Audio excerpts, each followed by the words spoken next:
Hello, and welcome to the build of the Jasmine VF1S. Well, I'm just going to go over some finer points of the build. The first thing to do when you're building this model is the nose assembly. The nose assembly comprises of 3 pieces and a dish. The 3 pieces are flat, and then you fold them into pretty much boxes. The 3 boxes then stack together with the radar dish on top, and then the 3 boxes are glued to the firewall. Folding the boxes was very straightforward. The lines were very clear. The instructions show bending process to be very clear. The only thing I did have a problem with is after I had everything bent up, glued together, gluing the box assembly to the firewall of the aircraft, I noticed that the holes on the firewall did not match up. If you glue the boxes to the holes, they will sit too low, and a profile piece that goes on later on will not fit right. So you kind of have to finagle it to get it to where they need to be.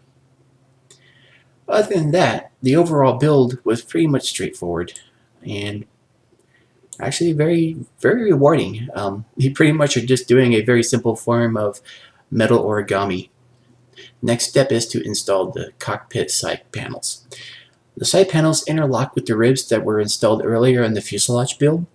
Once they are interlocked, you just apply a little bit of glue and they just stay right in. I find that once they're glued into place, the ribs tend to straighten out themselves. Going back and straightening up any formers on the fuselage after the side controls are installed is pretty much a simple, straightforward project. After the side panels are put in, oh wait, no YouTube video is complete without a cat. Here's my cat Mayray. She's inspector authorized. Getting back to the model. After you get the side panels in, the next piece to go in is the seat. The pilot seat is a very finicky piece. Also, I noticed that in my earlier review of the model, I stated that the parts were cast from white metal. That is a mistake. As I cut into the piece, it was a resin cast.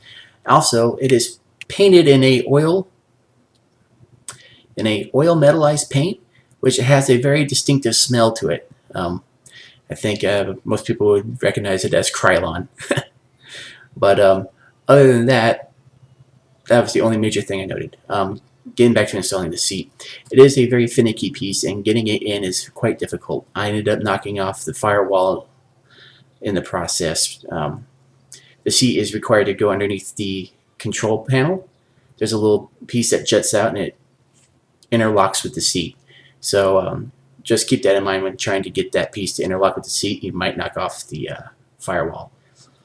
Gluing on the firewall is a very straightforward piece. You just clean up and re-glue. It's only held on by 2 spots.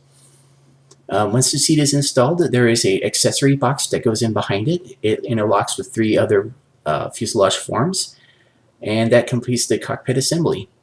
The next step in putting them together is putting in what I call the profile piece. The profile piece gives the side profile of the aircraft definition. Pretty much it follows the line art of the model.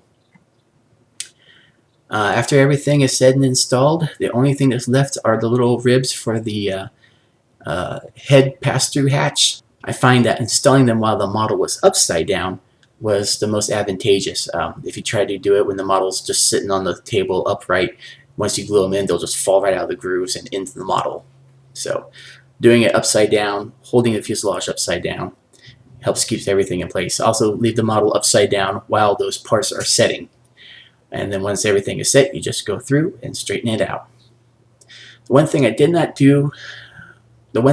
show in this video were the little antennae that go on the front of the fuselage and the close-up installation of the front wheel well assembly.